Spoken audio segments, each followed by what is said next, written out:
tere tulemast kuulama Off the Record podcasti järjekordset osa ja ülimalt hea meel on täna meil külas on Kristjan Liivamägi, kes siis aitab meiega koos minu ja Taaviga siis lahti mõtestada natuke, mis seal maailma majanduses toimub ja maailma majanduses siis selles osas, et nii USA mandril, Euroopas, Baltikumis, Eestis, et proovime siis koos välja mõelda ja rohkem Kristjani toel ka, et kuidas sellest kõigest nagu sotti saada. Eelmine podcast oli meil siis sellel teemal oli Meelis Maasikuga. Ma ei tea, kas Kristjan, sa seda jõudsid kuulata?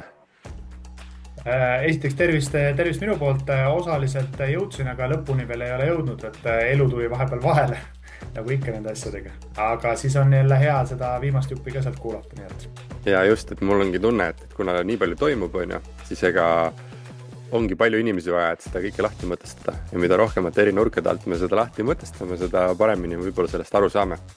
Ja Kristjanil on selles mõttes kogemust finantsturgudel nii palju, et kindlasti väga huvitavaid nurki ka. Nii et tere tulemast saatest, Kristjan, sind ma pikalt tutvustama ei hakka. Meie podcasti kuulajate seas ei ole mitte ühtegi inimest, kes sind ei teaks. Ma olen selle 100% kindel. Aga ma küsiks sellise küsimuse üldse, et kui sa nüüd siin ise jälgid seda kõike, mis maailma majanduses toimub, alates võib-olla sellest aastast on siin hakanud nagu mürgel toimuma, siis kuidas seda üldse pealt vaatad ja mis sinu hinnang sellele nagu personaalselt on? Kui proovida lühidalt nagu kokku võtta, et mis emotsioone tekitab ja kas see kõik on normaalne või this time it's different? Ja, kui väga lühidalt kokku võtta, siis ütleks niimoodi, et tulevad meelde mälestused ja hetked, mis olid 5 aastat tagasi. Ka siuke kevadel, ütleme märtsikuus just koroonapandeemia ajal ja ähmaselt meenuvad isegi siuksed teatud meenutused aastast 2009 kevadest. Nii et ütleme niimoodi, et see volatiilsus, mis turgudel on, see hirm, mis turgudel on, et see ei ole midagi erakordset, et ta on natuke teises kasvas, natuke teises formaadis, aga see varasemalt kõik on olnud.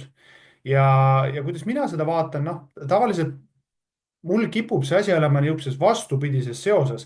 Ehk siis, kui investorid või inimesed muutuvad väga ärevaks, väga siukseks meeleheitlikuks või turul läheb olukord väga paaniliseks, siis mina millegipärast mul just siis tuleb siuke optimism või tuleb siukene hea kevadine feeling sisse, et nagu ma ei tea, kas see on päikesest või on see lihtsalt sellepärast, et ma tean, et nüüd on tekkimas head võimalused ja tavaliselt siis, kui teised on kuidagi negatiivselt meelestatud, siis minus tekib siuke väike optimism. Ja kui teised on väga eufoorilised, siis tavaliselt ma olen natuke skeptiline, võib-olla isegi ülemäära skeptiline. Aga praegune tunne on isegi väga hea ja ei oskakski nüüd öelda, et kas see on kombinatsioon finantsturud ja kevad või siis lihtsalt päike ja head sõbrad, kellega seda teemat lahti mõtestada. Aga kuidas sa ise oled siis enda tegemisi muutnud, enda investeeringutes, oled sa mingid muudatused teinud tänu sellele, mis praegu maailmas toimub või enda investeerimisstrateegiat muutnud tänu sellele? Mina enda investeerimisportfellis või investeerimisstrateegias muudatusi teinud ei ole, et nii nagu tegelikult sai räägitud ka Off the Record podcastis mõni aeg tagasi ja mida me oleme tegelikult omavahel arutanud, et viimased siuke aasta-poolteist olen mina ikkagi päris arvestatavalt enda investeerimisportfellis siis aktsiate varaklassist liikunud ka fikseeritud tulumääraga instrumentidesse ehk laenud ja võlakirjad tänu kõrgetele intressimääradele. Siis viimase 1,5 aasta jooksul on neid portfelli tulnud oluliselt juurde, ehk siis see portfelli tasakaal on läinud pigem sealt aktsiate poole pealt isegi nii-öelda võlakirjade poole peale. Tänasel hetkel suurusjärgus 40% portfellist on võlakirjades. Ja iseenesest see strateegia oma olemuselt on jäänud täpselt samaks. Nüüd pigem on see, et aktsiaturud on tõenäoliselt sellel aastal pakkumas huvitavaid võimalusi, mis tähendab seda, et loodetavasti siis selle aasta jooksul saab aktsiate osakaalu portfellis ka mõnevõrra suurendada. ehk pikaajaliselt strateegias olulisi muutusi ei ole toimunud. Pigem on see, et turg ise on muutunud ja see pakub võimalusi siis, ma arvan, rohkem just nimelt aktsiate varaklassis. kuidas sa kommenteeriksid seda Levi väljaütlemist, ma ei tea, kas sa kuulsid seda või lugesid seda, aga Lev ütles siis, et selle kohta, et kas strateegiat muuta või mitte, siis temal on selline põhimõte, et kui tema üldine mõte on see, et ta läheb õhtul peole, reede õhtul peole ja näiteks sotsialiseerub inimestega ja veits tantsib, onju, ja see on tema peamine mõte ja siis võib-olla tahab kell 3 koju minna. Et see oleks üldine strateegia, aga siis vahepeal juhtuvad olukorrad, kus kell on 12 saanud ja peole lendab kohale seltskond narkovõimas ja joobes inimesi, kes laamendavad ja räuskavad, siis tema ütles, et sellel ajal hakkab tema oma strateegiat muutma ja lahkub sealt peolt, et tema ei jää oma esialgsele strateegiale kindlaks ja ei pinguta kella 3-ni nende räuskavate inimestega ära, vaid lahkub peolt varem, et ehk et kohandab oma strateegiat vastavalt sellele, mis siis olukord toonud on, et kuidas seda kommenteerid? Seoses sellega, et sina enda strateegiale siis jääd kindlaks ikkagi. Mhm. Noh, ma arvan, et see bioanaloogiad finantsturgudel, eks seal on sarnasusi kindlasti inimeste või investorite meelestatuses. Aga nüüd küsimus ongi, et mis on ikkagi see strateegia horisont. Et kui mina mõtlen selle peale, et minu investeerimisteesid ja investeeringud on tehtud ikkagi horisondiga sihuke 5, 7, kohati lausa 10 aastat, siis kas midagi fundamentaalselt on nüüd muutunud selles? Ehk siis, kas peole on tulnud keegi, kes selgelt rikub selle süsteemi toimimist? Noh, esmapilgul võiks öelda kiiresti, et noh, Donald Trump tuli ja tollitariifid ja kaubandussõda ja see kõik on muutnud mängu. Noh, ma ütleks, et see ei ole midagi uut, see ka selline olukord on varem olnud ja tekib küsimus, et kas keegi eeldas ja ootas, et Donald Trump ei käitu niimoodi. Mulle tundus, et juba sügisel oli selge, et kui Donald Trump ametisse vannutatakse, siis tema nii-öelda need mängureeglid saavadki olema sarnast laadi. Aga tuleb aru saada, et noh, mis on mul tunne, on see, et tema käitumine ei ole ka mitte nagu püsiv, ehk see ongi teatud strateegiline mäng oma poliitiliste eesmärkide ja ambitsioonide elluviimiseks. See mäng on mõnevõrra keerulisem, sest minu hinnangul ta mängib niisugust strateegilist malemängu pokkeri reeglitega. Ja vaata, see on see, mis lööb selle laua nagu segamini, vähemalt ajutiselt. Lõpuks, kui teised osapooled saavad ka aru, et siin on hoopis teised reeglid, siis nendega kohandutakse ja noh, eks siis paistab, kuhu see kõik viib. Ehk siis kui küsimus oli, et kas mina muudaksin oma strateegiat, et ma ei investeeriks enam laiapõhjalistesse madalate haldustasudega indeksfondidesse, mis on siis nii-öelda minu 4. pensionisammas, sealhulgas ka siis 2. ja 3. pensionisammas, siis vastus on, et ei, ma ei muuda seda strateegiat, sest see strateegia on üles ehitatud niisuguse 10, 20, 30 aastase perspektiiviga ja ma usun jätkuvalt, et see strateegia ja hüpotees toimib ja vastupidi, ma ütleks, et sellised mitte ainult korrektsioonid, aga ka turgude langused on pakkunud just võimalust selles varaklassis siis nii-öelda mõnevõrra suuremaid positsioone juurde võtta. Et mina jätkuvalt ütlen, et maailma majandus toimib täpselt nii, nagu ta on toiminud viimased paarkümmend aastat, viimased 100 aastat ja need olukorrad ei ole midagi uudset. Pigem need korduvad kõik taas. jah, et me ühes podcastis siin lugesin ette Donald Trumpi sellest läbirääkimise raamatust mõned tema põhimõtted, siis üks tema põhimõte oli see, et ole ette ennustamatu, et see annab sulle eelise siis läbirääkimistel ja mul on tunne, et noh, seda ta ka teeb, on ju, et tema käigud ei ole nagu, sa ei tea, mis ta homme võib teha, et see kõik on nagu uudis mingis mõttes, aga kui piisavalt kaua olla ette ennustamatu, siis ka see etteennustamatus muutub ennustatavaks. Eks sa juba hinnastad sisse, et inimene on etteennustamatu, nii et see kõik teadlikkus nagu kasvab, ma arvan, et sellepärast ka pikaajalised strateegiad võib-olla isegi töötavad edasi, sellepärast ma olen selles mõttes samal nõul, et minu enda investeerimisstrateegia on ka suht sarnane, noh, et ma ei ole selle märatseva onu pärast nagu midagi suurt nagu muutnud, et pigem olen juurde ostmas vaikselt ja agaralt. Jah, ja kui võib-olla keerata selle mõttega natuke veel niisugust mõnusat, head, sõbralikku vibe'i juurde ja võib-olla Levile ka midagi mõtteainet anda, siis mina ütleks niimoodi, et just nimelt finantsturgude kontekstis need hetked, kus määramatus ja ebaselgus on kõige kõrgemad, ehk siis see udu on igal pool laiali, mitte keegi ei tea, mida teha. Need on tavaliselt need hetked, kus on kõige parem aeg teha investeeringuid, sest kõik on hirmul ja on riski vähendamas. mida riski vähendamine tähendab, seda, et aktsiapositsiooni müüakse. Ja see kõik, see määramatus on juba aktsiahindadesse sisse nii-öelda arvestatud või diskonteeritud läbi selle, et aktsiahinnad on juba langenud. Nüüd, kui oodata seda hetke, et kõik on selge, päike paistab ja kõigil on selge, et siit saab ainult üles minna, siis see on juba see hetk, kus on hiljaks jäädud, sest see on hinnastatud sinna sisse. Ja võib-olla siis tuua nii-öelda sedasama bioanaloogiat ka Levile, lihtsalt et Levile oleks midagi huvitavat reede õhtul mõelda, siis et kui sa lähed peole ja peole tuleb nüüd siis see seltskond, kes hakkab seda seltskonda või olemasolevat peoseltskonda natukene sihuke sassi ajama, siis kui kõik lähevad peolt ära, siis ühel hetkel võib-olla sul ongi just veel rohkem ruumi, et seal tantsida, veel rohkem ruumi, et nende heade sõpradega, kes alles jäävad, nendega sotsialiseeruda ja võib-olla siis miks mitte luua ka uusi võimalikke ärisuhteid inimestega, kellega sa muidu ennem kontakti ei saanud. nii et noh, ma ütleks, et iga niisugune ekstreemne raputus ühe poole pealt võib olla ka siis võimalus. no aga vaatame sellest suurest peoruumist, pallisaalist natukene siin ka tagatubadesse, et liigume siis korraks teemaga Eesti majanduse poole.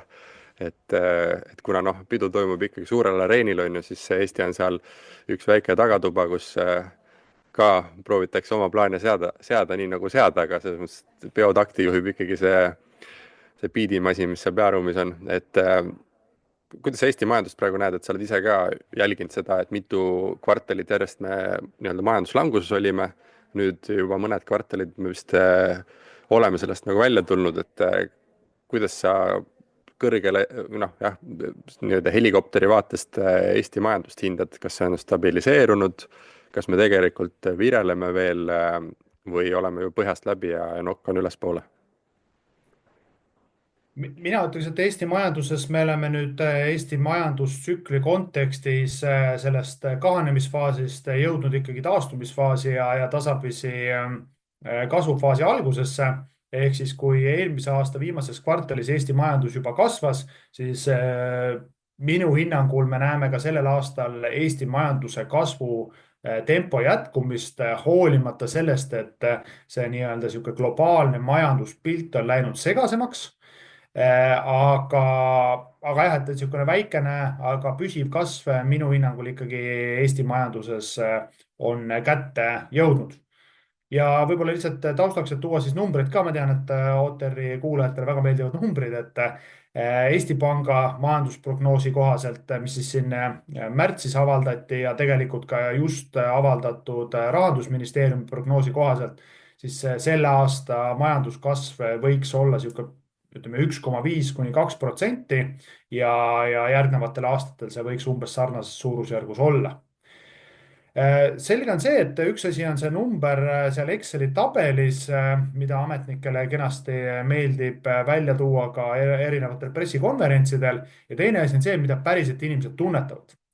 Ja ma arvan reaalselt see, mida inimesed tunnetavad, on ikkagi see, et hinnad lähevad kallimaks, ehk siis see inflatsioon, mis on meil olnud viimasel paaril aastal päris kiire, mõnedel aastatel lausa ekstreemselt kiire, siis kuigi see kasvutempo on aeglustunud, siis tegelikult tänu maksutõusudele ja noh, tegelikult nüüd ka siis läbi selle globaalse kaubandussõja me näeme ikkagi hindade kasvutempo mõnevõrra kiirenemist eelmise aastaga võrreldes ja see on see, mis päriselt inimesele kuidagi kohe poes otsa vaatab. Ehk siis see 6%-line inflatsioon, mida prognoositakse, et noh, ma kardan, et see võib isegi olla natukene ebameeldivalt kiirem. Ja see on see, mis tegelikult jääb ikkagi mõjutama tarbijat. Ehk siis tarbijal selle sihukese 1–2% majanduskasvuga, noh, see on tore, aga see on number. Inflatsioon on reaalne, vaatab sulle poes vastu ja kui sul ikkagi toidukorv läheb kallimaks, siis see on see, mis valusalt lööb. mul kohe küsimus selle inflatsiooni kohta, et meil kindlasti on ka kinnisvarainvestoreid siin, et teadupärast siis kinnisvara võiks ju inflatsiooniga käia, ütleme, käsikäes on ju, liikuda ülespoole, et kas sa näed seda ka, et kinnisvaras võiksid ka siis hinnad inflatsiooni võrra nagu tõusta või seekord pigem nad liiguvad aeglasemalt ülespoole? Mhm. Kui me nüüd räägime Eesti kinnisvarast, siis lühike vastus oleks, et mina arvan, et sellel aastal nominaalselt siis kinnisvarahinnad ikkagi kasvavad ja pigem see kasvutempo võiks jääda sinna inflatsiooniga või tarbijahinnaindeksiga samasse suurusjärku ehk niisugune 6%. Ja põhjus on lihtne, et mis siis kinnisvarahindasid eelkõige mõjutab, on ikkagi see raha hind ja raha hind meil tuleb alla, ehk siis Euroopa Keskpank on baasintressimäärade alandamisega juba nii-öelda 7 alandamist teinud ja tõenäoliselt jätkab nende baasintressimäärade alandamist ka sellel aastal edasi. Ehk siis raha hind läheb soodsamaks, Euribor läheb soodsamaks.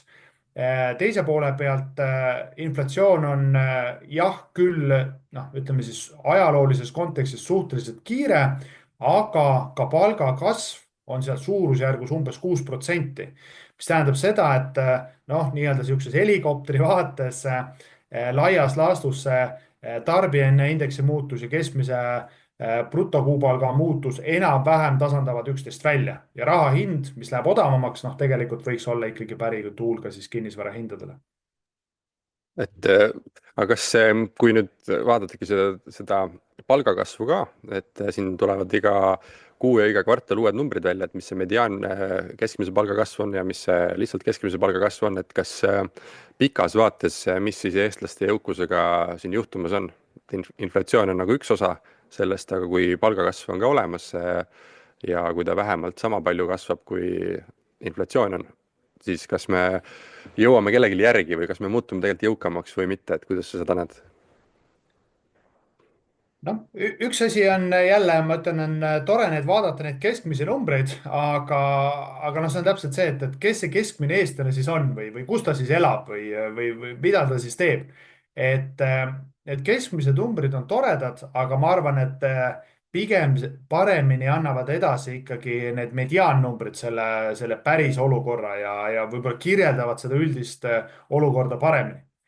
Aga kui nende numbritele otsa vaadata, siis tõesti nii Eesti Panga kui ka Rahandusministeeriumi prognooside kohaselt järgnevatel aastatel peaks palgakasv olema kiirem kui inflatsioon, mis tähendab seda, et eestlastele võiks siis jääda rohkem raha kätte, eestlaste jõukus võiks ka kasvada ja see võiks siis olla positiivne uudis. Natukene ka leevenduseks eelnevatele aastatele, mis pigem on olnud rasked ja kus siis ka see tarbijahinnaindeksi või inflatsioon kohati on olnud kiirem kui palgakasv.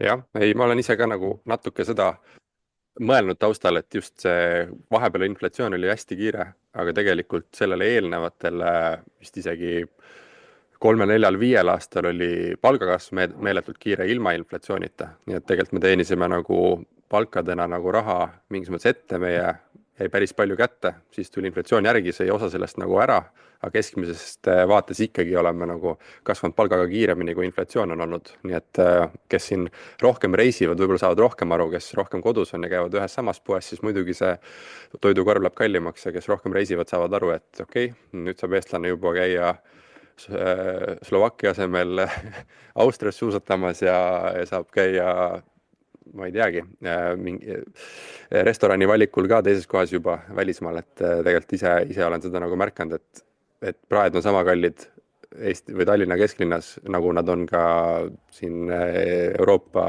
suuremates linnades. jah, ma arvan, et Marko teab ise väga hästi, et tegelikult Hispaanias kohati see hea vein on soodsam kui Eestis ja ka mõned miks mitte toiduained on Hispaanias soodsamad, nii et Eesti selles võtmes on järgi jõudnud Euroopale ja kohati isegi mööda läinud teatud riikidest. Aga üle ja ümber me ei saa ikkagi sellest, millest räägitakse Aktuaalses Kaameras iga õhtu, et julgeolekust, kuidas see, kui suur on Eesti siis julgeolekuriski mõju Eesti majandusele ja investoritele praegu? ja kas see on kuidagi ka lihtsalt tunnetuslik või see on ka, peegeldub kuidagi numbrites?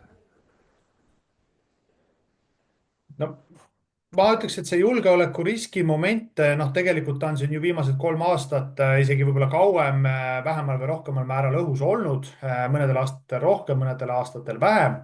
aga selge on see, et see ikkagi peegeldub ka reaalsetes numbrites ja eelkõige pean ma siin silmas just nimelt ettevõtjate või siis ka üksikindiviidide otsuste tegemist või tegemata jätmist. ehk siis ühe poole pealt, kui me nüüd vaatame tarbijaid, siis tarbijate kindlustunde indeks on püsinud jätkuvalt viimased 2,5 aastat väga madalal tasemel. ja üks põhjus on see, et majanduslangus on olnud ja kiire inflatsioon. aga mida me näeme, et nüüd, kus majandus on taastumas, siis tegelikult eestlaste tarbijate kindlustunde indeks ei ole teinud nii väga suurt hüpet üles, mis tähendab seda, et ikkagi noh, on ka muud tegurid ja minu hinnangul siis see julgeoleku tegur, mis jätkuvalt rõhub ja taustal kuskil on. ja noh, nüüd võib tekkida küsimus, et okei, see tore, et või mitte nii väga tore, et inimesed ennast kuidagi ärevad on, aga noh, et kuidas see siis nagu päriselus, mida see siis tähendab? noh, tegelikult tähendab seda, et nii tarbijad kui ettevõtjad ei julge teha pikaajalisi plaane ja pikaajalisi investeeringuid. ehk siis inimesed või ütleme, ettevõtjad, kellel oli näiteks plaan rajada mingisugused tehased Eestisse, püsivalt ehitada siia üles mingisuguseid uusi investeeringuid teha, siis nüüd nad mõtlevad mitu korda ümber ja mõtlevad, et kas on ikkagi mõistlik siia teha või ootame, kuni olukord selgineb. ja samamoodi ka eraisikute tasemel, et noh, meie enda tutvusringkonnas samamoodi, et kinnisvarainvestorid, kes muidu ostsid hea meelega endale üürikinnisvara siin kokku, on nüüd aru saanud, et kui ikkagi 95% nende netovaradest paikneb ainult Eestis, ühes väikeses Ida-Euroopa riigis, kelle naaberriik on Venemaa, siis võib-olla nad enam ei taha niisuguses olukorras olla, vähendavad riski, hajutavad riski, ehk siis müüvad neid objekte ja suunavad kapitali ka mujale. ja sellel on ikkagi ka mõju ja seda mõju me tegelikult näeme siis nii majanduses kui ka tarbijate ja ettevõtjate otsustus.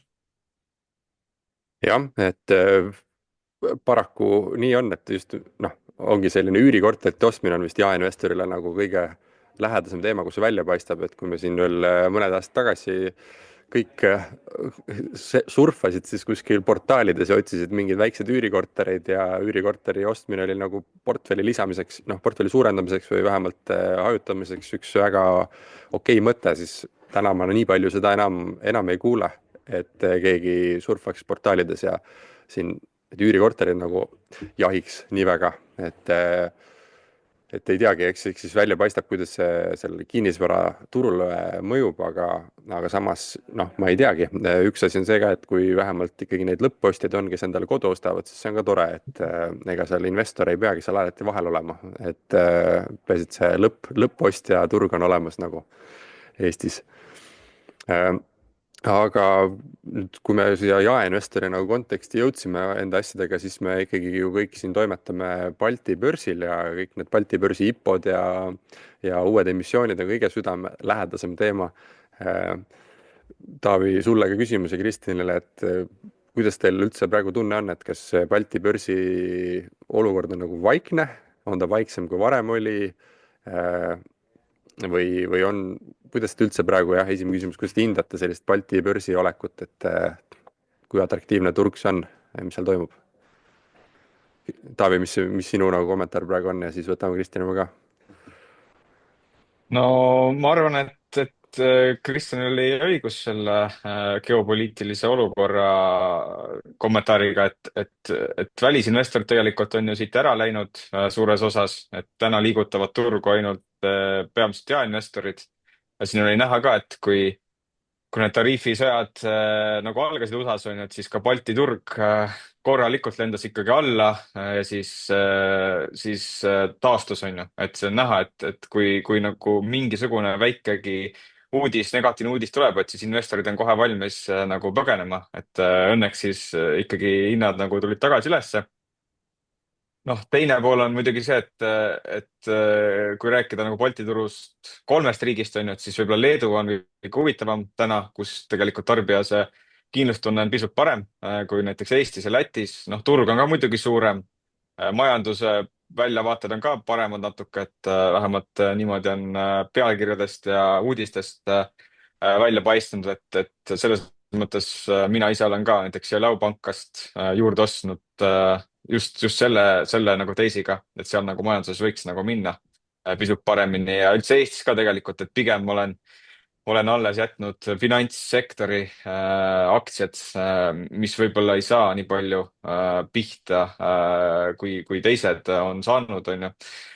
Ja võiksid siis ka kasvada, võttes nagu turgu teistelt üle, et kui näiteks väliskapital, ma ei tea, Swedbanki või SEB näol peaks kuidagi rohkem välja minema, et varasemalt on ka olnud, et sealt Rootsi poolt on tulnud käsk, et olge nagu, võtke rahulikumalt siin, et võtke riske maha, et võib-olla see annab nagu mingisuguse võimaluse, noh, võib-olla seekord see ei mängi välja.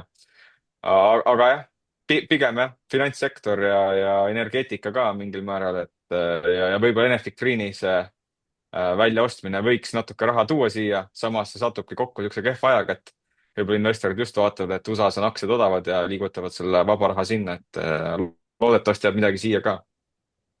et noh, Balti börsi märksõnad lõpuks on ju see, et likviidsus on üks asi, mida hinnata, on ju, siis on uued emissioonid, on teine asi ja siis on väliskapital, on ju. Kristjan, kuidas sina praegu näed seda Balti börsi olukorda? ma arvan, et Taavil olid väga head mõtted, et nüüd natukene, ma ütleks, et kohati lausa paradoksaalne on see olukord, et ühe poole pealt Taavil väga õiged mõtted, et välisinvestorid on välja liikumas. Teise poole pealt, nagu Marko tõi, et neid uusi IPO-sid väga ei tule, mis on arusaadav, sest tavaliselt need IPO-d tehakse siis, kui majanduses läheb olukord hästi, investorid on optimistlikult meelestatud, pilt on selge, rada on selge, päike paistab. Praegusel hetkel need tingimused ei ole täidetud, mis tähendab seda, et noh, et ega ei ole hea aeg IPO-t teha, et see on mõnevõrra see taustasüsteem nagu määrab ära, et millal need IPO-sid nagu tehakse ja kui palju. ja nüüd, et ei jääks kõlama sihuke eestlaslik sihuke morne olukord, et näed, kõik on raske ja kõik on valus. Mul oligi juba tunne, et me läheme liiga melanhoolseks ära siin. Aitäh, täpselt, Kristjan, palun lisavärvi natuke. ma lisan natuke värvi ja lisan natuke päikest ka, kevadist päikest, et ma ei tea, kuidas teil siin podcast'is see formaat on, aga kas ma tohin oma ekraani ka korra jagada lihtsalt, et ma panen noh, nii-öelda OTR-i inimestele ikka numbreid ka, et tavaliselt numbreid tahavad. Nii, muidugi jaga ekraani ja räägime selle taustal. Vaatame kohe, kas saad seda teha ka. Jah, peaks saama. Nii, ma jagan siis ekraani ja siin ekraanil, mis siis taga on näha, ma loodan, et on näha. Näeme. Siin on siis välja toodud viimase 6 kuu liikumised, ongi siis see OMX Tallinn ehk Tallinna börsiindeks ja OMX Vilnius, millest rääkis ka Taavi kenasti. Et see sinine joon on siis Tallinna börsiindeks ja see nii-öelda tumelilla siis on Vilniuse börsiindeks.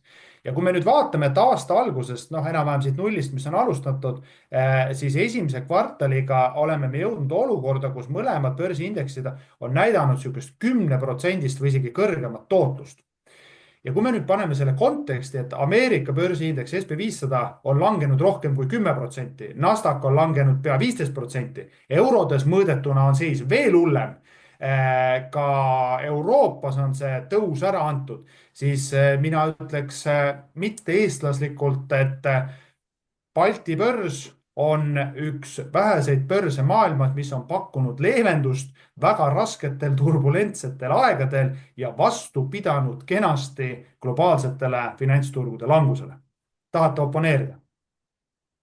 Ei, no ega graafikuga ei saa oponeerida siin ja, et mis siin graafikul on näha, et Leedu börs oli siin ees, on ju, kasvu mõttes ja tootluse mõttes, aga siin viimasel, ma ei teagi, mis on kuu aega või viimasel kuul on see Tallinna börs järgi tulnud, et kas sa tead, mis see suurem hüpe oli ka, mis aitas Tallinna börsil järgi tulla?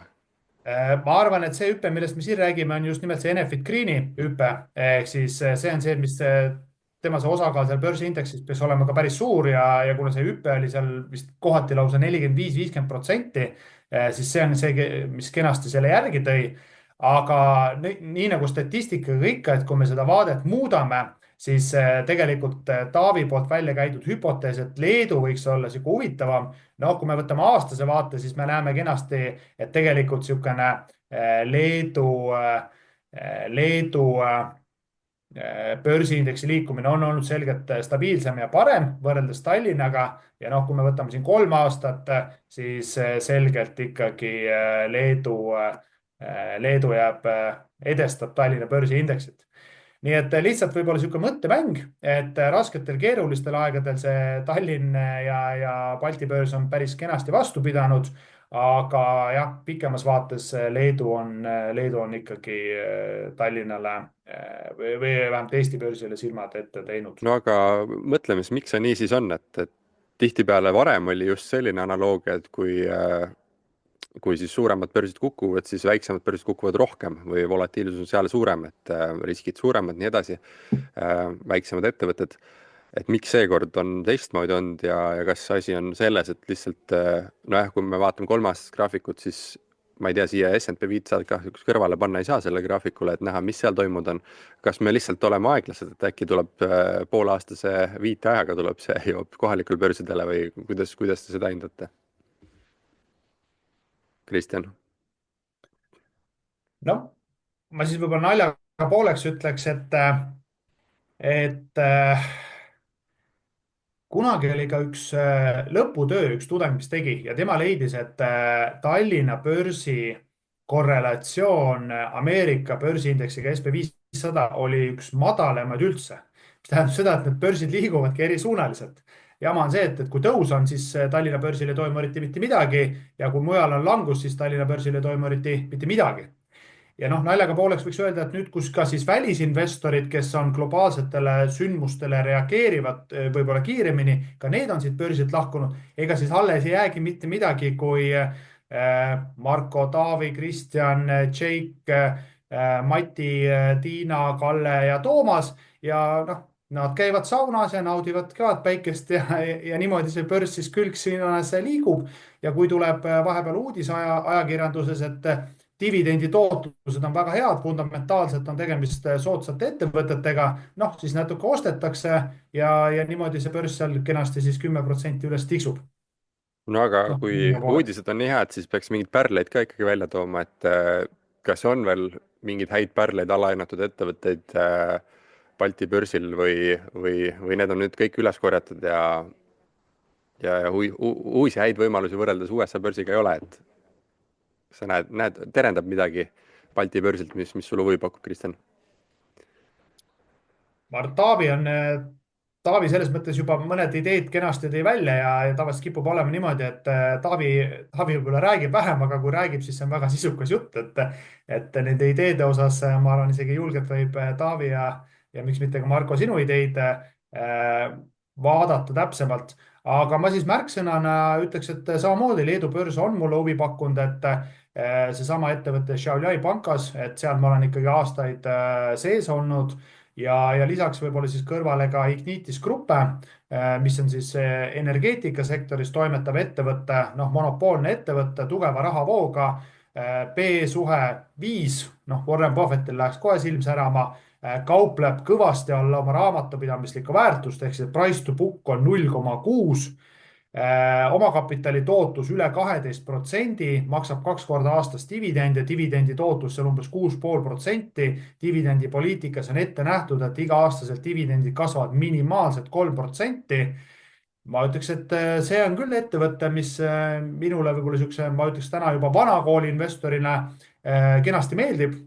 Tugev rahavoog, tugev bilanss, sektor ja äri, mille osas tarbija ei saa nii kergelt teenusest loobuda ja minu hinnangul turg on seda valesti hinnastanud ja ka tänasel hetkel ei hinnasta seda korrektselt. Ja noh, Eesti või Tallinna börsil varsti energeetikaettevõtteid enam nagu ei ole, aga pangandusettevõtteid on, et panganduse osas, kas sul on sama väljavaade siis Tallinna börsi panganduse ettevõtete osas, nagu on Šiauliai pankase osas? Jah, suures pildis on, ehk siis portfellis lisaks Šiauliai pankasele on ka mul LHV-d ja noh, tegelikult ka panka, kes toimetab Eestis ja Baltikumis ehk siis Swedbanka ja hoolimata sellest, et minu hüpotees on, et baasintressimäärad Euroopas langevad, sellest tulenevalt ka langeb 6 kuu Euribor, sellest tulenevalt langeb ka intressitulu pankadel, siis teise poole pealt ikkagi, mida me näeme, on ka siis see, et nende pankade finantseerimise kulu langeb samamoodi. Ja kui me vaatame nende pankade omakapitali tootlusi, siis need jätkuvalt on Euroopa ühed parimad ja need on, noh, kuidas nüüd öelda, rahalehmad, mis maksavad kenasti ka dividende. Swedbanka dividendi tootlus, kui ma ei eksi, praeguselt hinnatasemelt on seal suurusjärgus 9–9,5% kinnitatud dividendipoliitika kohaselt. Et noh, see on ikkagi märkimisväärne dividendi tootlus, mida mujal on nagu keeruline saada.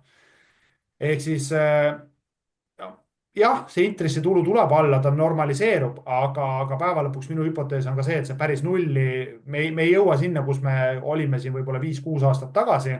Ehk siis sihuke 2%-line baasintressimäär, sellises keskkonnas ikkagi pangad toimivad väga kenasti, toimetavad väga kasumlikult ja seda kasumit jaotatakse ka investorile kenasti välja. no selge, ma me tahtsin oleme sellest, jah, palun, Taavi. jah, ma tahtsin korra selle Ignitise juurest ka veel enda kommentaari lisada, et paljud võib-olla ei tea, et tegelikult Ignitisel on üks Euroopa suurimaid selliseid ütleme siis akusid, jutumärkides akusid, et neil on siis veepumpla, kuhu nad saavad siis pumbata vett, kui on elektri hind madal ja kui elektri hind tõuseb, siis nad saavad sealt hüdroelektrit siis genereerida ja see on põhimõtteliselt katab näiteks ära Leedu 12 tunni elektritarbimise ja nad seda veel isegi arendavad edasi, et 2026 aastal see suureneb veelgi. Et see annab ka väga suure tegelikult eelise teiste, ütleme, konkurentide ees, näiteks Eesti Energia või Enefit Green on ju, et kellel ei ole sellist asja, kes alles või Eestis alles plaanitakse sellist lahendust, kus siis energiat hoida ja ütleme, need volatiilsed elektrihinnad on aidanud ka Ignitis tegelikult päris palju ja ma arvan, et ka tulevikus ei ole see nähtavus ju väga hea praegu, et ei tea, mis tuleb, et ma arvan, et need energiahinnad on samuti ka tulevikus volatiilsed, et ma arvan, et investorid ei teagi seda. See on ka üks väga suur boonus Ignitise kasuks. Aga kui me siin, noh, oleme siin tagatoas olnud ja arutanud siin, et lähme sellele pallisaalile jälle lähemale, et Euroopa teemat, nii et Taavi. ja, et Eestist oleme rääkinud, on ju, et kui me meenutame Meelisega osa, siis Meelis Maasik, siis tema rääkis, et talle meeldib investeerida siis story desse või narratiividesse, et kui varasemalt oli peamine narratiiv see, et USA on kõikvõimas suur, et lollikindel on lükata kõik oma säästud siis USA mõnda suurde indeksisse ja siis seal otsas nagu purjetada on ju aastad, et pole midagi keerulist, siis tegelikult, kui me vaatame täna siis USA indeksit, nagu enne rääkisime, see SB500 on üle 10% all, Nasdaq 100 veel rohkem. Samas Euroopa indeksid eesotsas näiteks Saksamaa börsiindeksiga on oluliselt paremat tulemust näidanud. USA võib-olla on oma selle uue poliitikaga Trumpiga eesotsas natuke endale jalga tulistanud, enam ei vaadata teda enam. Võib-olla siis sihukese usaldusväärse partnerina, võib-olla USA dollar ei ole enam nii hea reservvaluuta, kui varem arvati, et kas võib-olla on siin mingisugune uus narratiiv tekkimas, et investorid võiks hoopis vaadata Euroopasse, Euroopa Liit võib-olla enam ei ole enam nii killustunud, tulevad kokku, saavad ühiselt hakkavad, ma ei tea, panustama läbi investeeringute, mis on juba välja hõigatud. Samuti tegelikult Euroopas on 100 miljonit inimest rohkem kui USA turul, et tegelikult me oleme päris suur jõud, et kas võiks olla siin ruumi mingile uuele narratiivile või see on ikkagi liiga ennatlik ja ajalugu kordub ja ikkagi raha liigub USA-sse? Mart, see on väga sihuke suur mõte ja ma arvan, et siin on väga palju erinevaid tahke. Et ma siis võib-olla presenteerin niisugust alternatiivsemat mõtet ja saame eks arutada, et kuidas ka teie seda näete. et ma olen nõus, et need käärid, noh, kui vaadata nüüd fundamentaalselt ettevõtete tervist, vaadata erinevate suhtarvude baasilt, ma loodan, me sinna pärast ka jõuame, siis fundamentaalselt Ameerika turud on olnud ülehinnatud juba päris pikalt, no ütleme niisugune aasta kindlasti, kui mitte isegi rohkem. Ja need käärid fundamentaalsete hinnatasemete vahel Euroopaga võrreldes on läinud isegi ajaloolises kontekstis väga ekstreemselt suureks. Ja tavaliselt kipub olema niimoodi, et noh, niisugune nagu klassikaline öeldakse, kohandumine keskväärtusele lähemale toimub varem või hiljem. Ja ma arvan, et see protsess, mida me praegu näeme, ongi see niisugune normaliseerumine, kus siis see suur raha, mis on nii-öelda istunud seal lollikindlalt jutumärkides Ameerikas, on liikumas Euroopasse, kuna fundamentaalselt väärtused on atraktiivsemad. Lisaks nii-öelda see story või narratiiv on ka noh, uudsem ja otsitakse võimalusi ja siin on tegelikult võimalusi, sest investorid on eelnevatel perioodidel seda alahinnanud. Nüüd tavaliselt kipub olema see, et kui kõik liiguvad ühes suunas, kui kõik tahavad ühel hetkel saada välja kuskilt suurest tantsusaalist väikese ukse kaudu, siis kipub minema väga kitsaks, mis tähendab seda, et mingil hetkel osad investorid teevad meeleheitlikke samme, et saada sealt välja. Ehk siis nad on nõus müüma neid positsioone ka juba väga, ütleme siis, nad on nõus müüma ükskõik mis hinnaga neid positsioone, et jumala eest lihtsalt hüpata teise rongi peale. See omakorda tegelikult pakub investoritele minu hinnangul teistpidi võimalusi. Ja nüüd me jõuamegi sinna, et ma ütlen, et lühiajaliselt tõenäoliselt see Euroopa teest toimib päris hästi. Ehk siis ma arvan, noh, tegelikult see protsess on juba alanud, aasta, poolteist, 2, ma arvan, toimib väga kenasti. Küll aga nüüd on küsimus, et mis on siis see pikk vaade ja mina ikkagi investorina, ma vaatan 5, 7, 10 aastat ja indeksite puhul isegi paarkümmend aastat. Ja nüüd vaatame andmeid. Mida näitavad andmed? Andmed näitavad, et suuremat lisandväärtust on viimasel 50 aastal ikkagi loodud Ameerikas võrreldes Euroopaga. Ameerika töökultuur on erinev Euroopast, ehk siis seal tehakse tööd teistsuguse mõttelaadiga ja see Ameerika nii-öelda majandusmudel on ka üles ehitatud sellele, et ettevõtte väärtust ja jõukust suurendada. Euroopas keskendutakse muuhulgas ka muudele aspektidele, mida me siin oleme kenasti ka näinud, aga seal on ka niisugused sotsiaalsed aspektid väga olulised, töökeskkond, ametiühingud on väga tugevad ja nii edasi. Ja kui me vaatame ajaloolises kontekstis, siis Ameerika börsiindeksid on pakkunud ikkagi 2-3% aastas kõrgemat tootlust kui Euroopa. Ja minu küsimus ikkagi tekib, et noh, nii, Kristjan, selleks, et uskuda seda Euroopa narratiivi pikaajaliselt, kui tõenäoline on, et hispaanlane, itaallane ja prantslane loobuvad veini joomisest, mõnusa elu nautimisest ja hakkavad roppu moodi tööd tegema. Nii nagu Ameerikas ja ütlevad, ei, ma ei taha puhata 4 või 5 nädalat aastas, ma ei taha käia kultuurireisidel, ma enam ei taha nautida elu oma kaaslasega, ma ei taha käia õhtuti perekonnaga väljas restoranis. Ma tahan töötada nagu ameeriklane, 2 nädalat puhkust aastas, millest enamus aega ma teen tööd. Õhtuti istun arvuti taga, teen tööd. Minu hüpotees on see, et itaallane, hispaanlane ja prantslane ei muutu, ei loobu oma mõnusast elustiilist ja jätkavad käitumist nii, nagu nad on. Marko, olles Hispaanias, äkki tahab mind ümber veenda ja öelda, et äkki hispaanlased on roppu moodi hakanud nüüd tööd tegema ja näinud võimalust Ameerikast mööda minna. Kas see on nii, Marko? This time it's different. ei väga, ma arvan, et siin ongi vaja nagu vaadata eri aspektidest seda asja värvikalt, on ju. Et minu esimene mõte tekkis sellega, et jah, et see mõtteviis on teine, on ju, mõtteviisi muutuseks on väga palju aega vaja ja tead, võib-olla teinekord argument on see, et inimesed väga ei muutugi. et ja mul tekkis see, et USA on selline nagu tüüp, kes kui peole jõuab, siis kõik teavad, et ta sinna jõudis ka. Et nad on nagu sellisel kõnepruugis turunduslikult PR-i mõttes alati ka nagu lärmakamad ja valjumad, on ju. Et eurooplane natuke tahab nagu teha hea asja ja loota, et inimene ise leiab need üles, usakas nagu müüb asja maha. Et kogu see ettevõtluskeskkond on ka selline, et noh, nendest ettevõttest on rohkem kuulda. Et millegipärast me Euroopa suurimatest ettevõtetest nagu nii palju ei kuule. Et seal nii palju nii karismaatilisi juhte võib-olla ei ole tihtipeale, kindlasti neid on, kui nüüd hakata üles otsima, kui küsida, et kes on nagu top 10 ettevõtet maailmas, on ju, keda sa tead, siis ma arvan, neist noh, suurem osa on USA ettevõtted millegipärast, mida ikkagi teatakse, oskavad lärmi rohkem teha. Noh, kellel rohkem tähelepanu, siis sellel on ka rohkem raha, et tegelikult ju mitte aeg ei võrdu raha, vaid inimeste tähelepanu võrdub raha, on ju. Ja kui sul on rohkem tähelepanu, siis sa suudad seda rahaks konverteerida. Et võib-olla jah, kui väga minna veel laiemaks ja üldisemaks sellisest isegi mõtteviisist, siis tundub, et seal on ka mingi eelis.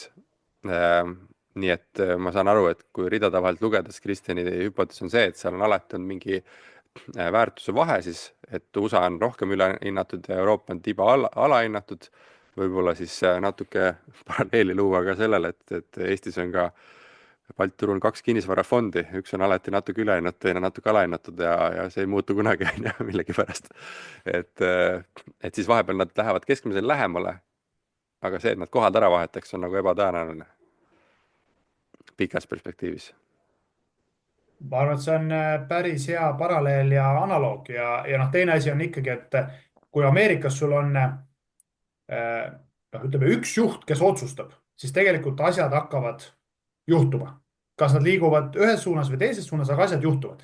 Minu hinnangul Euroopa suurim probleem on see, et siin need kultuurilised taustad on nii erinevad. Kui sa paned ühte ruumi, paned sakslase, eestlase, soomlase, prantslase, itaallase, hispaanlase ja natukene niisugune Balkanimaade esindajaid ka ja ütled, et leppige nüüd kokku milleski kiiresti, siis tuleb välja sealt täpselt niisugune kommunikatsioon, nagu Euroopa Komisjon kogu aeg kommunikeerib.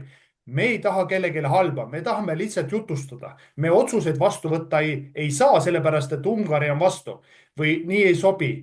Me tahame, et kõigil oleks kogu aeg tore, mõnus, mugav, aga me midagi valusalt otsustada ei julge. Aga neid otsuseid on vaja. Ja ma arvan, et see on väga suur taak Euroopal kaelas, mida ei murra lihtsalt ära. Taavi, mis sinu mõtted on? ja ei, see on väga huvitavad nagu mõttekäigud, et ma ise mõtlengi, et kui nüüd ikkagi Euroopa lõdvendab neid, ütleme, rahapoliitilisi nõudeid on ju, et lubatakse rohkem investeerida kaitsesse, investeeritakse infrastruktuuri, et mingi periood ilmselt ikkagi siis mingit raha siia juurde tuleb. Kindlasti nad, ütleme, liiguvad ka kaitsesektorist ja infrastruktuurisektorist ka muudesse sektoritesse. Küsimus on jah, et kui kiiresti see juhtub, kui kaua sinna aega läheb ja kas vahepeal ütleme midagi muutub, on ju, et kui vahepeal see USA nii-öelda risk väheneb, siis et Trump tuleb uuesti mõistusele või seal võim vahetub, on ju, et siis võib-olla see Euroopa ei tundu enam nii huvitav väljavaade, on ju, et siis sa võidki siia kinni jääda, et kui raha liigub siit kiiresti välja, siis sama kiiresti, kui see indeks siin tõusis, on ju, võib ta ka langeda, et see on selline keeruline küsimus, et tundub jällegi, et see maailma indeks kõige lihtsam variant, et saad natuke siit ja natuke sealt, on ju, aga kui ütleme, vaadata natuke ka Euroopa Keskpanga poole, on ju, et Euroopa Keskpank siin langetab intresse, nagu sa enne ka mainisid, et USA siin pidi langetama rohkem, on ju, nüüd langetab vähem, et kas siin ka kuidagi võiks olla mingisugune eelis Euroopale, et siin intresse nagu rohkem langetatud, et see võiks nagu majandust elavdada, et siin võiks majanduskasv äkki kiireneda võrreldes USA-ga või see on pigem ka jälle niisugune ajutine nagu nähtus, et USA ka mingi hetk ikkagi langetab intressi edasi ja Euroopal siin mingisugust eelist ei ole. See on isegi päris suur mitmetahuline küsimus, et alustades võib-olla Euroopast ja intressimääradest, siis ma ütleks, et eks see intressimäära tase ja see suund, kuhu liigutakse, see on mõnes mõttes tagajärg sellele, mis majanduses toimub.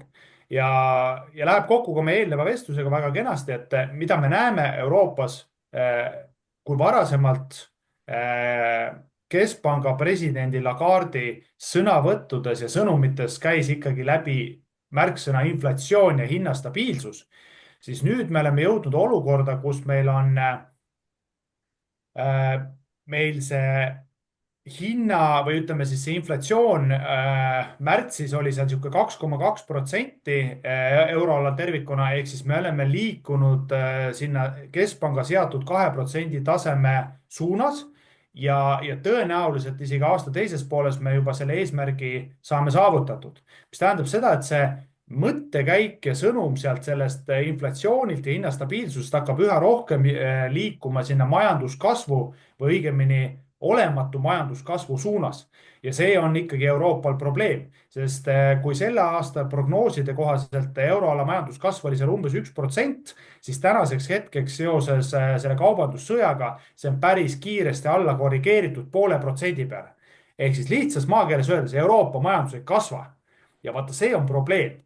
Ehk kui majandus ikkagi tervikuna ei kasva, siis noh, sa võid ju seda jõukust siin ümber jagada ja subsideerida ja regulatsioone maha võtta või vähemalt ütelda, et sa võtad neid maha, kuigi sa tegelikult neid maha ei võta. Aga majandus on vaja saada kasvama ja seda kasvu tegelikult ei ole olnud ja näha on kahjuks, et ei tule ka. Ja ega Euroopa Keskpangal nüüd midagi muud üle ei jää, kui rahapoliitiliselt jätkata siis majanduse stimuleerimist ehk siis alandada baasintressimäärasid. Et tõenäoliselt siis minu hinnangul me näeme ikkagi selle aasta lõpuks juba baasintressimäärasid, mis algavad 1-ga ehk sihuke 1,75, võib-olla isegi 1,5 lausa. Aga mida see teise poole pealt nüüd võrreldes Ameerikaga tähendab seda, et selles mõnusas suures rahapoliitilises relvast on need padrunid välja lastud. Ameerikas, kus baasintressimäär on 4,5, seal on neid padruneid ikka väga kõvasti ja kui sealt hakatakse alla tulema, siis ma ütlen, et see omakorda ikkagi et Euroopal on nii-öelda see relv tühjaks lastud või vähemalt osaliselt tühjaks lastud, Ameerikal on ikkagi mõnusad padrunid salves ja seda on võimalik kasutada juhul, kui päriselt siis keeruliseks läheb. Ehk siis tahaks nii väga öelda, et Euroopas on kõik nii tore ja kõik läheb paremini ja majandus kasvab ja rahapoliitiliselt tehakse häid otsuseid, aga kahjuks on ikkagi see, et meil ei ole seda majanduskasvu ja tegelikult nagu ei tule ja kogu aeg räägitakse, et nüüd kohe tuleb. No ma ütlen ausalt, ma olen seda juttu kuulnud aastast 2011 ja mida ei ole tulnud, on majanduskasv. Kahjuks. Okei, no liigume siis Euroopast üle ookeani USA poole, et vaatame korra, mis seal toimub, et me siin enne oleme põgusalt juba Trumpist rääkinud, et oleme vist kolmekesi nõus, et see, ütleme, Trumpi need tollid asjad tõenäoliselt on üks tema viis, kuidas läbirääkimisi pidada, endale parem positsioon laua taga saada, et kas sa ei näe, või näed, et ütleme, et ta läheb võib-olla üle piiri nende igasuguste nõudmiste ja ütleme tollidega, et tegelikult see lõpuks võib USA positsiooni maailmas hoopis vähendada, et tegelikult ju eesmärk on õilis, on ju, et tuua tootmist tagasi USA-sse, suurendada know-how'd riigisiseselt, et ei peaks tellima väljaspoolt selliseid tooteid ja teenuseid, on ju, mida võiks siis hoopis USA-s toota. Et kas sa näed, et see võib minna üle piiri või see ikkagi on nagu strateegia, mis tõenäoliselt ikkagi töötab ja lõpuks ikkagi ta saavutab, ütleme, sellise eesmärgi, et saab öelda oma valijale, et näed, et tõime need asjad tagasi USA-sse või me tegime nii head diilid, et ma pidasin oma sõna. Või kuidas sa arvad, et kuidas see läheb? Ma arvan, et siin tuleks siis eristada kaks erinevat aspekti, et üks aspekt on siis nii-öelda niisugune poliitiline eesmärk, mida Trump ajab ja teine on siis selgelt nagu majanduslik mõju, mis mõjutab siis ettevõtete rahavoogusid, puhas kasumit. Et võib-olla lühidalt sellest poliitilisest eesmärgist, siis ma arvan, et Trump ta on väga hea diilitegija ja ta on selgelt ärimees. Ehk ta saab väga hästi aru ja tema nõunikud saavad väga hästi aru, mida tähendavad pikaajalised kõrged tollitariifid heade kaubanduspartneritega. Ja ma arvan, et see ei ole olnud kunagi Trumpi nagu pikaajaline eesmärk. Trumpi eesmärk minu hinnangul on selgelt selles pokkerimängus või õigemini malemängus pokkeri reeglitega saada olukord, kus läbirääkimistel mitte tema ei lähe teistega läbi rääkima, vaid teised helistavad, koputavad tema ukse taha ja tahavad temaga läbi rääkida. Ja selliste eesmärkide saavutamiseks sellised, nagu Marko kenasti ütles, ootamatud jõulised lükked on vajalikud, sest tänasel hetkel, mida me näeme, välja arvatud siis Hiina, aga kõik teised nõrgemad riigid on Ameerika ukse taga, käivad läbi rääkimas ja mis siis Donald Trumpile, see on ju väga hea olukord, et tule räägime läbi, mis sa mulle pakud ja mina saan taastada eelneva olukorra. Aga sellega on selgelt ju nemad võidus, sest nemad saavad midagi. Nüüd ma arvan, millega Donald Trump ei arvestanud ja tema nõuandjad on siis see, et on üks riik, kes päriselt nägi ära, et need kaardid seal käes ei olegi nii head ja selle bluffi nii-öelda siis koolis ära ehk läks sellega kaasa ja ütles, et ma lähen lõpuni välja selle, sest mul on päriselt head kaardid. Ja mis me nüüd taustal näeme, mida Hiinaga teeb ja ma arvan, et see on nüüd väga valus sõnum. See on nüüd mõnes mõttes natuke nagu Trumpi playbook. Ehk siis vähe sellest, et need vastutariifid kehtestati, siis Hiina, kes on Ameerika riigi võla üks suurimaid, ta on suurim võlausaldaja. Ehk siis Hiina on Ameeriklale andnud väga palju laenu ja Hiina teab, et Ameerikal ei ole võimeline seda laenu tagasi maksma. Nüüd Hiina tõmbab lisaks kaardipakist välja jokkeri ja ütleb, et vaadake, ma võin ka seda mängu teistmoodi mängida. Ka minul on head kaardid käes. Või vähemalt ma tean, et mul on head kaardid käes. Hiina on hakanud suurelt müüma Ameerika riigi võlga. Ja vaat see on nüüd löök, mina ütleks isegi ootamatu löök Ameerikale, Donald Trumpile, sest mida see tähendab? See tähendab seda, et kui sa müüd Ameerika riigi võlakirja turuhind langeb alla, siis see yield või tootlus läheb ülesse. Mida see tähendab? See tähendab seda, et Ameerika peab seda võlga üle rullima kõrgema intressimääraga. Ja vaata, see on valus ja vaat see on ootamatult valus. Ja selle peale, mis siis Donald Trump ütles, ega ta ei saa öelda, et Hiina tegi mõnusalt meile nüüd re-reisi või ühesõnaga tõstis panused. Mida Donald Trump ütles, et süüdi on Föderaalreservi esimees, kes ei alanda piisavalt kiiresti intressimäärasid. Aga vaat, ja see näitab natuke sükest juba meeleheidet või näitab seda, et midagi on toimumas ja Hiina väga osavalt tegelikult ka teiste meetmetega siis mängib seda mängu. Ja ma arvan, et ühel hetkel varem või hiljem tuleb järeleandmisi teha ja tõenäoliselt ka siis Donald Trump saab sellest väga hästi aru. Et see on see poliitiline taust, aga selge on see, et kindlasti Trump kuulutab ennast võitjaks ja ütleb, et tema saavutas kõik eesmärgid, mis tal olid. Nüüd, mis majandusliku poole pealt, mida me näeme, tegelikult see kahju on juba tehtud, et vahet ei ole, kuidas siin, mida tagasi pööratakse või mis siis kokku lepitakse. Selge on see, et majanduslik kahju on juba tehtud, ehk siis juba iseenesest selle vee sogaseks ajamine tähendab seda, et need tarneahelad on vaja üle vaadata ja sa ei saa enam usaldada neid kaubanduspartnereid, sa ei tea enam, mis need sõnumid on, mis jääb kehtima, mis ei jää kehtima. Ja see on muutnud selgelt seda majanduskeskkonda ebasoodsaks, ehk siis ka investeeringute tegemisel, kas Ameerikasse või mujale on selgelt pandud pidurit. Kui sa täna ei investeeri, siis ka tulevased rahavood vähenevad. Ja see sööb selgelt sisse ettevõtete rahavoogudesse ja puhaskasumitesse. Ja nüüd jõuame me siis mõnes mõttes otsapidi finantsturgudele, kes ütleb, et okei, kui väljavaated ettevõtete rahavoogude ja puhaskasumite osas on muutunud ebaselgemaks ja risk on suurenenud, siis tegelikult need kõrged valuatsioonid, mis hinnastasid seda kiiret kasvu jätkumist sisse, enam ei kehti. Ja siin toimub väga kiire reaktsioon ka finantsturgudel nende ettevõtete osas, just nende aktsiahindade languse osas siis.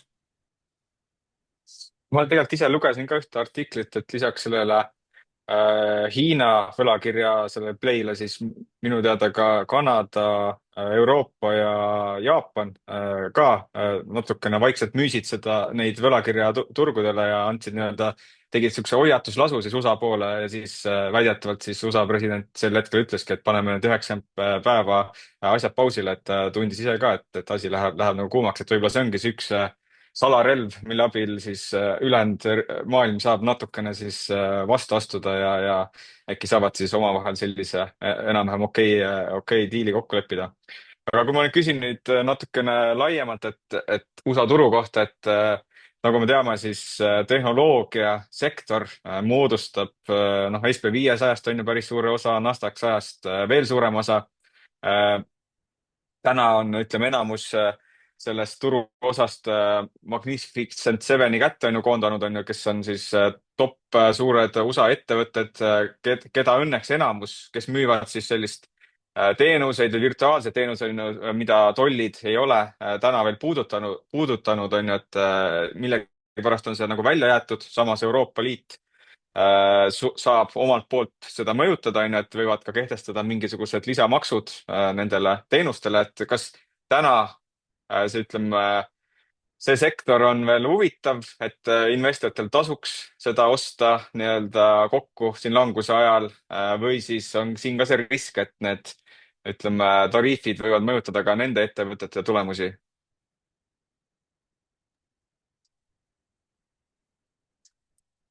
ma võib-olla alustaks selle mõttekäiguga selliselt, et tõenäoliselt, kuna need on ikkagi globaalsed ettevõtted, siis tõenäoliselt nad varem või hiljem ühel või teisel viisil ikkagi saavad ka pihta. Ehk siis ka nende sisendid, noh, olgu näiteks Apple kasvõi, muutuvad kallimaks, mis tähendab seda, et tarbijatele selle ülekandmisel, noh, seal on niisugune klassikaline mikroökonoomiline põhimõte kehtib, ehk kui see toote hind läheb ikkagi kallimaks, siis noh, pigem see maht või nii-öelda ühikute hind, mida sa müüd muude tingimuste samaks jäädes, peaks tulema alla.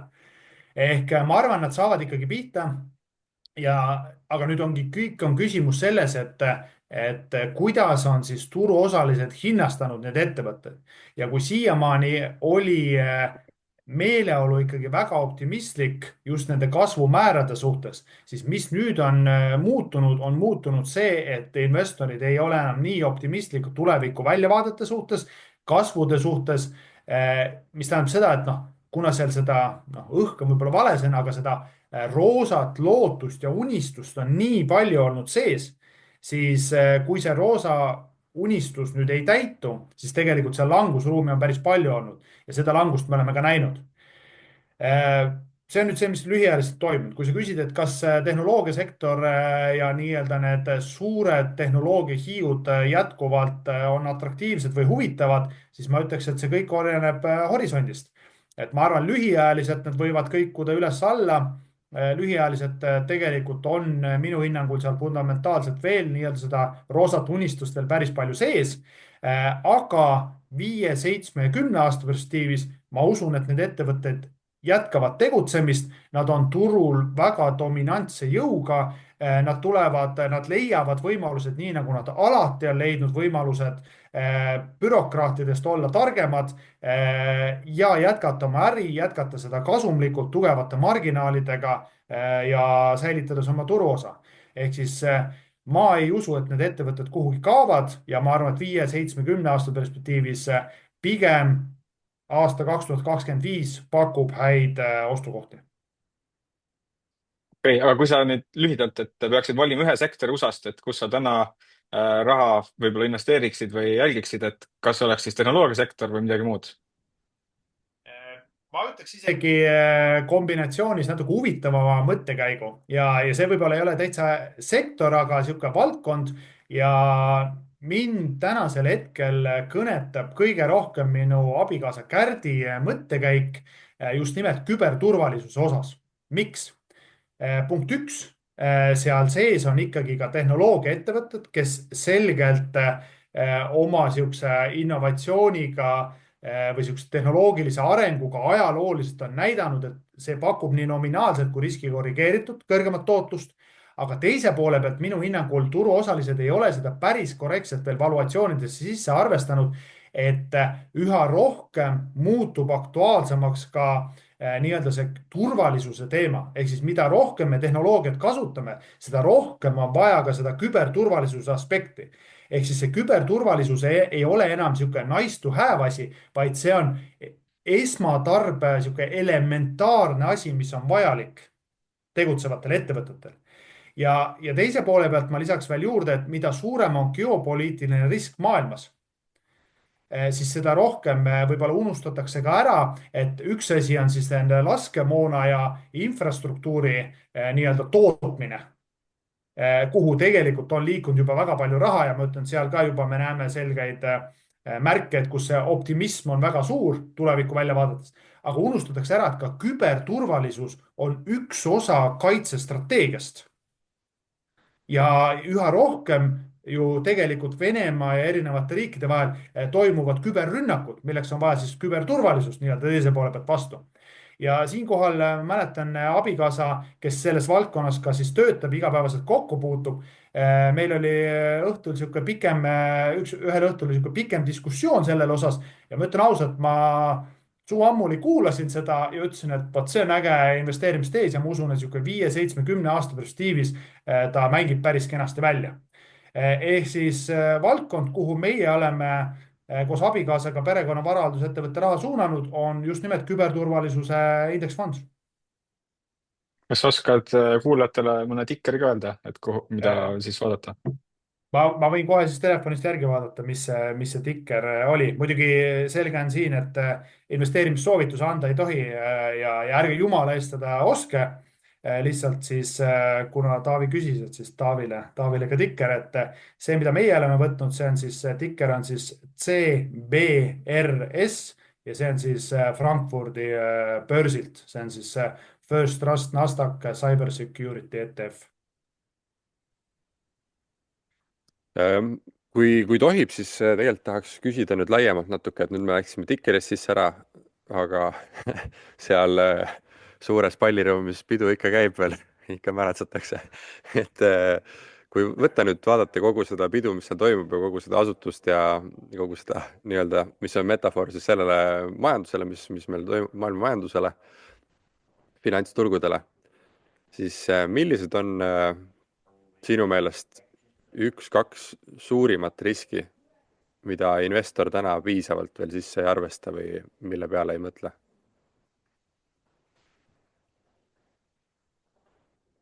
Ma keeran siis võib-olla selle podcasti lõpetuseks selle mängu natuke teistmoodi. Ehk siis selles olukorras, kus kõik jooksevad sealt peosaalist välja, siis ma tulen korra sisse, vaatan, mis toimub.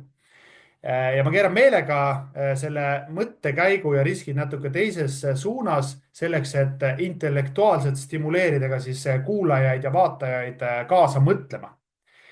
Ja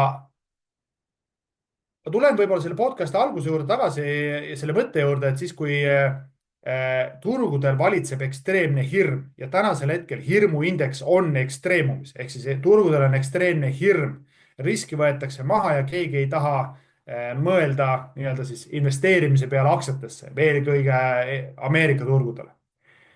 Volatiilsusindeks VIX teeb oma tippe ja tegelikult on seal väga kõrgetel hinnatasemetel. Siis mina ütleks, et üks võimalikke riske praegusel hetkel on see, mida investorid alahindavad, ongi risk see, et müües ennast turgudelt välja, jääb sul saamata tuleviku tootlus. Ehk siis ajalugu on näidanud, et tavaliselt nendel ebakindlatel aegadel tasub turgudel olla sees, mitte rapsida, mitte tõmmelda. Ma nüüd ei ütle, et minge silmad kinni kõik ostma. Ei, tegelikult fundamentaalselt veel Ameerika turud on kallid.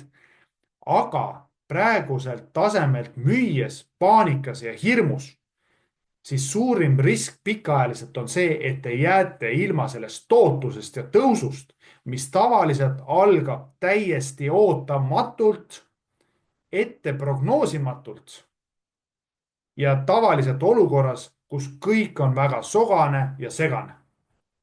ja mina ütleks, et see on siis väikeinvestori kohast võib-olla suurim hirm, mis väljendub siis selles, et saamata jäänud tulu tulevastel perioodidel võib olla päris arvestatav.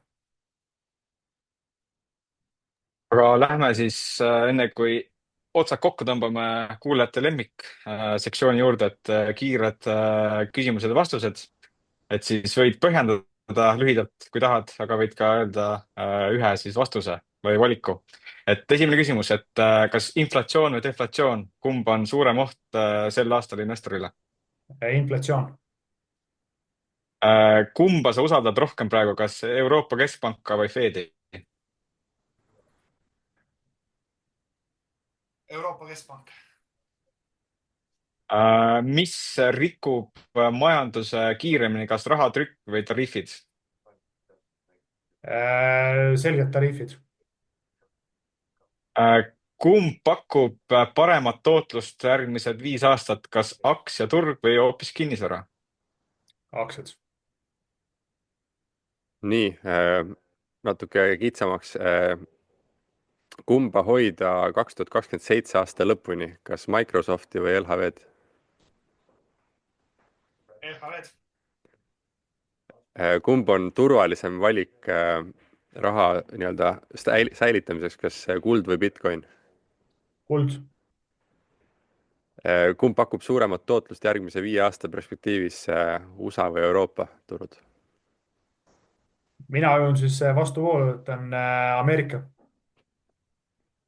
Sellega on see pikkade või nende lühikeste küsimuste voor läbi ja tead, mul on siin tunne, et läbi selle vestluse ma sain ühest asjast küll aru. Et me siin kogu aeg tõime seda bioanaloogiat ja keegi tuli sinna märatsema, siis mulle tundub, et selle sama kambaga tuli kaasa ka Kristjan, kes vaikselt vaatas, mida need tüübid teevad, mõtles targalt välja, et mis siin peol juhtuma hakkab ja ta on seal esimesena kohal ja vaatab, kuidas see ülejäänud rahvas välja noolib ja saab kõik paremad palad endale. Ma ei tea, kas mul on õigus. No ma ei tea. Nagu tahtsin öelda, et nagu analoog, et peol ikka ju tuleb see kõige kõvem mees sealt tagant nurgast välja, et kes kõige ilusama naise leiab, et On see kaine autojuht, kes tuli kaasa nende märatsedava pundiga.